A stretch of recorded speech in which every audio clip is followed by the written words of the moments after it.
Break ನಂತರ ಸುಹಾಸಿನಿ ಕಾರ್ಯಕ್ರಮಕ್ಕೆ ಮತ್ತೆ ಸ್ವಾಗತ. ವೀಕ್ಷಕರೇ, ನಾವು ಮಾತಾಡ್ತಾ ಇದ್ವಿ ಬೊಟಾಕ್ಸ್ ಇಂಜೆಕ್ಷನ್ ಯಾವ ರೀತಿ ನರ ದೌರ್ಬಲ್ಯವನ್ನು ದೂರ ಮಾಡುತ್ತೆ ಅಂತ. ಬನ್ನಿ ಮಾತನ್ನ ಮುಂದುವರಿಸೋಣ.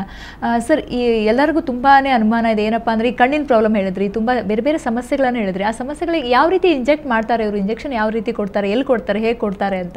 ಸೊ ಏನಂತೀರಿ? ಸೊ ಇದು ಕಾಮನ್ ಆಗಿ ಬರೋ ಕ್ವಶನ್ಸ್, ಎಲ್ಲರೂ ಬರೋರು ಕೇಳ್ತಾರೆ ಇಲ್ಲ ಅಂತ ಹೇಳಿ.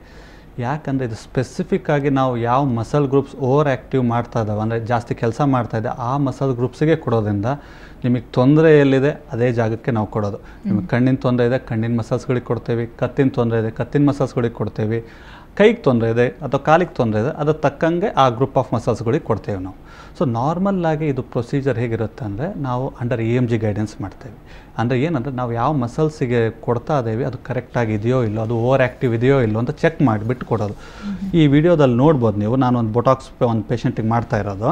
ಸೊ ಈ ಪೇಷಂಟಿಗೆ ಸರ್ವೈಕಲ್ ಡಿಸ್ಟೋನಿ ಅಂತ ಇತ್ತು. ಸೊ ಕತ್ತು ಒಂಥರ ಓರೆ ಕತ್ತಾಗೋದು. ಸೊ ಅದಕ್ಕೆ ಏನು ಮಾಡ್ತಾ, ಹಿಂದ್ಗಡೆ ನೀವು ಮಿಷಿನ್ ನೋಡ್ಬೋದು, EMG ಮಿಷಿನ್ ಅಂತ ಹೇಳ್ತೇವೆ. ಸೊ ಅಲ್ಲಿ ನಾನು ಇಂಜೆಕ್ಷನ್ ನನ್ನ ಕೈಯಲ್ಲಿರುತ್ತೆ, ಅದಕ್ಕೆ ಒಂದು ನೀಡಲ್ ತುದಿ ಇರುತ್ತೆ. ಅದರಲ್ಲಿ ನಾನು ಮಸಲ್ಸ್ ಯಾವ್ದು ಆ್ಯಕ್ಟಿವ್ ಆಗ್ತಾಯಿದೆ ಅಲ್ಲಿ ಚುಚ್ಚಿಬಿಟ್ಟು ನೋಡ್ತೇನೆ. ಅದು ಕಂಫರ್ಟಬಲ್ ಅನ್ನಿಸ್ತು, ನನಗೆ ಸಾಕಷ್ಟು ಅಲ್ಲಿ ಆ್ಯಕ್ಟಿವಿಟಿ ಇದೆ ಅನ್ನಿಸ್ತು ಅಂದರೆ ಆ ಜಾಗಕ್ಕೆ ಕೊಡ್ತೇನೆ.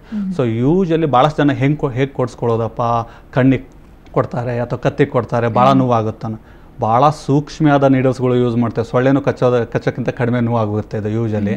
ಸೊ ಈ ಥರವಾಗಿ ಇಂಪಾರ್ಟೆಂಟ್. ಯಾಕಂದರೆ ಅಂಡರ್ EMG ಗೈಡೆನ್ಸ್ ಕೊಡೋದ್ರಿಂದ ಬಿಗ್ಗೆಸ್ಟ್ ಅಡ್ವಾಂಟೇಜ್ ಏನಂದರೆ ನಾವು ಕೊಡೋ ಮಸಲ್ಸ್ ಕರೆಕ್ಟ್ ಇದೆಯೋ ಇಲ್ವೋ ಮತ್ತು ಅವು ಓವರ್ ಆ್ಯಕ್ಟಿವ್ ಇದೆಯೋ ಇಲ್ವೋ ಅಂಥೇಳಿ. ಸೊ ಅದು ಆ ಥರವಾಗಿ ಕೊಡ್ತೇವೆ. ಸೊ ಯೋಚನೆ ಮಾಡೋಂಥದ್ದಿಲ್ಲ, ರೆಗ್ಯುಲರಾಗಿ ಎಲ್ಲ ಪೇಷಂಟ್ಸು ತೊಗೊಳ್ತಾರೆ. So this is a way ಎಲ್ಲರಿಗೂ ಕೊಡೋದು. ಭಾಳಷ್ಟು ಡೌಟ್ ಇದೆ, ಎಲ್ಲರೂ ನೀವು ಹೆಂಗೆ ಕೇಳ್ತಾರೋ ಎಲ್ಲರೂ ಅದೇ ಕ್ವಶನ್ಸ್ ಕೇಳ್ತಾರೆ. So this is a way we give Botox. So advantages ಅಂತ ತಗೊಳ್ಳೋದಾದರೆ ಬೊಟಾಕ್ಸಿಂದ ಯಾವೆಲ್ಲ ಅಡ್ವಾಂಟೇಜಸ್ ಇದೆ, ಡಿಸ್ಅಡ್ವಾಂಟೇಜಸ್ ಅಂತ ತಗೊಳ್ಳೋದಾದ್ರೆ ಏನಿದೆ ಅಂತ ಟೋಟಲ್ ಆಗಿ?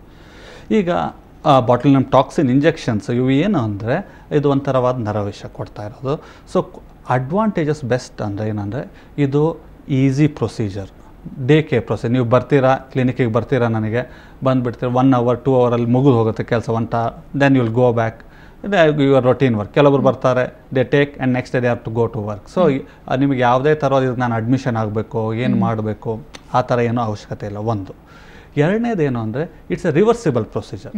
ಸೊ ಏನಂದರೆ, ಇದು ಎಫೆಕ್ಟ್ ಏನೇ ಇದ್ರೂ it will last for about few months. So ಲಾಭ ಎಷ್ಟು ಬಂತು, ನಷ್ಟ ಎಷ್ಟಾಯಿತು, ಅದ್ರ ಮೇಲೆ ನಾವು ಅಡ್ಜಸ್ಟ್ಮೆಂಟ್ ಮಾಡ್ಬೋದು ಡೋಸೇಜ್ಗಳನ್ನು. ಭಾಳಷ್ಟು ಜನ ಬಂದು ಕೇಳ್ತಾರೆ ನನಗೇನಂದರೆ, ಒಂದು ಸಲ ತೊಗೊಂಡ್ಬಿಟ್ರೆ ಯಾವಾಗಲೂ ತೊಗೊಳ್ತಾನೆ ಇರಬೇಕಾ, ಬಿಡಕ್ಕೆ ಬರೋದಿಲ್ವಾ ಅಂತ ಹೇಳಿ. ಆ ಥರ ಏನೂ ಇಲ್ಲ. ಸೊ ಬೆನಿಫಿಟ್ ಇದೆ, ಸಾಕಷ್ಟು ಲಾಭ ಇದೆ ಅಂದರೆ ತೊಗೊಳ್ತಾ ಇರಿ.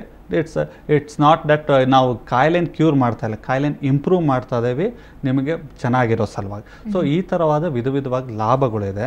So that's the biggest advantage. Disadvantages ಅಂತ ಕೇಳಿದರೆ ಏನಂದ್ರೆ, ಮೋಸ್ಟ್ ಕಾಮನ್ ಏನೋ, ಕೆಲವೊಬ್ರು ಭಾಳಷ್ಟು ಜನ ಸೂಜಿಗಳು ಚುಚ್ಚಿಸ್ಕೊಳ್ಳೋಕೆ ಹೆದರ್ತಾರೆ. ಇಲ್ಲಿ ಚುಚ್ತಾರೆ, ಅಲ್ಲಿ ಚುಚ್ತಾರೆ, ಹೇಗೆ ಚುಚ್ಚಿಸ್ಕೊಳ್ಳೋದು ಅಂತೇಳಿ. ಯೂಶಲಿ ಅದೇನಂದರೆ ಫಸ್ಟ್ ಟೈಮ್ ಭಯ ಅಷ್ಟೇ.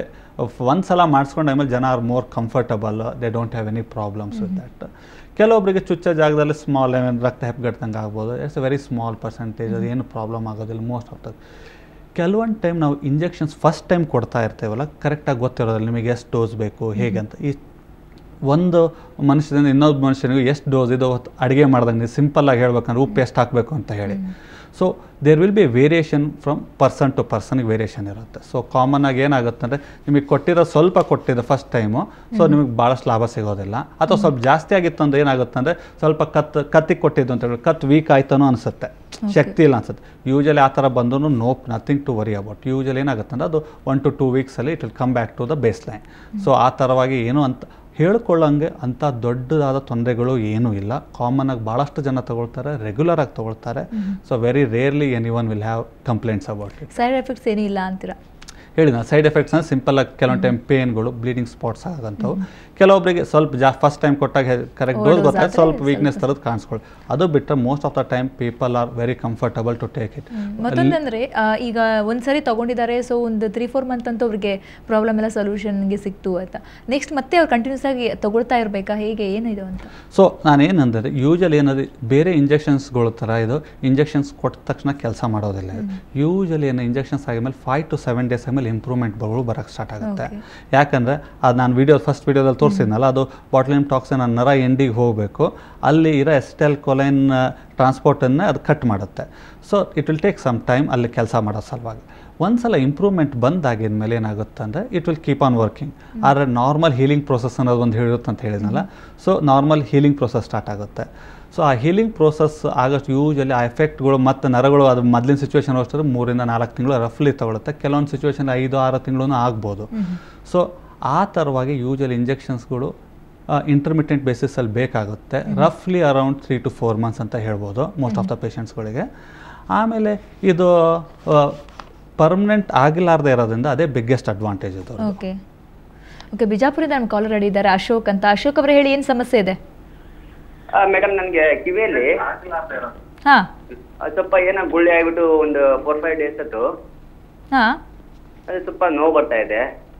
ಗುಳ್ಳೆ ಆಗಿದೆಯಾ? ಅವಾಗಿಂದ ನೋವಾಗಿದೆ. ಅವಾಗ ಫಸ್ಟ್ ಬರುತ್ತೆ, ವಾಟರ್ ಬರುತ್ತೆ.